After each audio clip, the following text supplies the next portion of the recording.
Welcome to the online graduate research forum for spring 2018. My name is Jesus Castillo, your presenter. I am a graduate student in the Masters of Science in Interdisciplinary Studies program in the Department of Occupational, Workforce, and Leadership Studies. Before I started on my master's program, I kind of felt like the detective depicted on the screen. I found this clip while researching personality traits during my practicum. The detective is energized only when necessary. For me, this means waiting around to act only when acted upon. The three practicum objectives were to assess my cultural competency, combine my learned theories with practicum experiences, and to develop and frame my career aims better. The selection of my practicum site and chosen field were based on my longtime interest in the healthcare field. Having over 30 years in healthcare, it made sense for me to continue my practicum in the medical field. There are several reasons a person should be mindful of Veterans Affairs facilities and their functions. One is that our veteran heroes have served us and our country. The VA is fulfilling a promise back to them. Another reason is that most of you have a knowledge, skill, or ability that may or may not be in the medical field, but in other fields that are common to the VA. These and other fields are available in most federal agencies. One reason I prefer federal employment is the opportunity to work outside of the U.S. Pickle juice. A client revealed that pickle juice would relieve his leg cramps, and just because I had never known about this remedy did not make it false. The moral of this story for me was that in the medical field, always be ready to learn of therapies such as this one. This traditional treatment was not tied to any single cultural group, and in reflection, many people knew about this except me. The homeless ban. One of the challenges of my practicum objectives was to address my undesired behavior of jumping to conclusions about other persons. Experiential reflection provided me gains in addressing this issue. One client seemed like he had nowhere to shower or sleep, making me think he was homeless. At the end of the encounter, he expressed he was at an ICU all week with a family member. There were no showers or recliner for him to sleep on. This lesson humbled me immediately and has positively affected my behavior. I am learning to be less judgmental about others thanks to this practicum experience. Outstanding healthcare. Another preconceived idea I had was that high-level care was being administered to veterans across the clinical areas I was involved in. Even non-compliant patients were positively affected by a concerned and confident healthcare provider.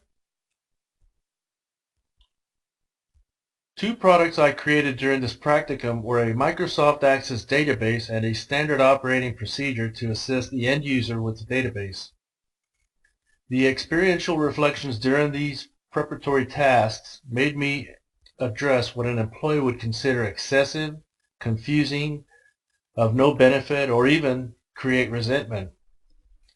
It seemed like an occurrence straight out of my Texas State Human Relations course, and I was able to make a necessary task simple that would take less than 1 minute per patient to complete.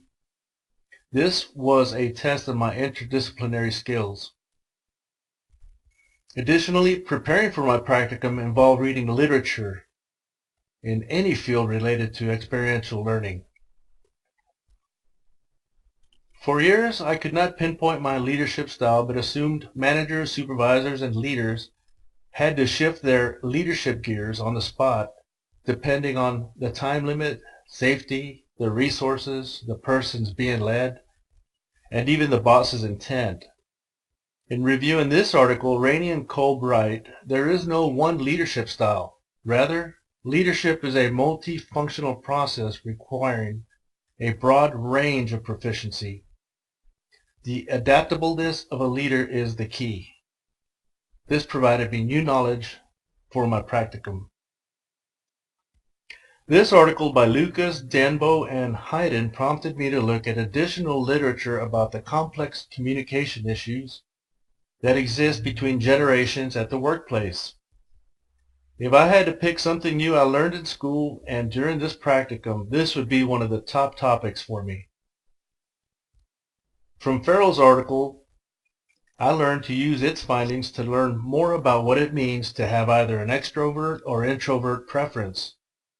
This certainly created a large curiosity within myself that I took the Myers-Briggs Type Indicator Assessment, which is a personality test, and this is something I would not have done outside of this practicum.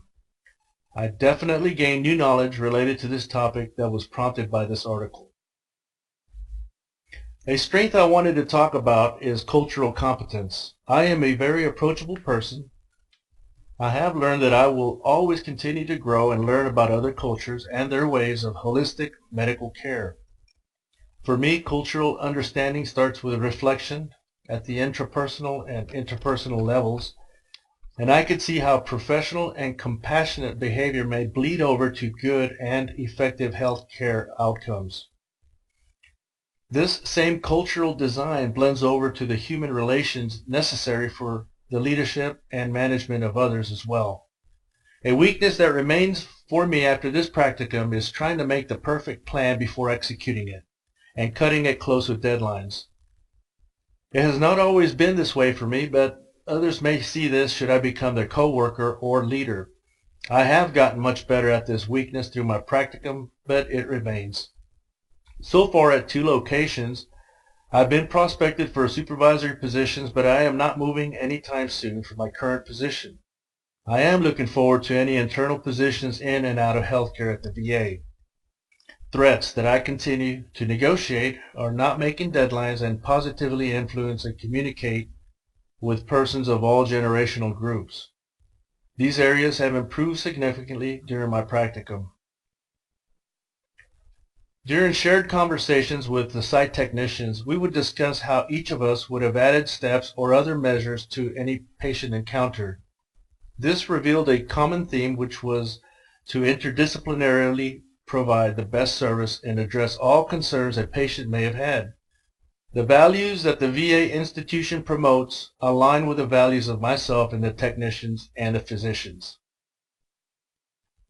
I am listing 2 assumptions I had while planning and executing my practicum.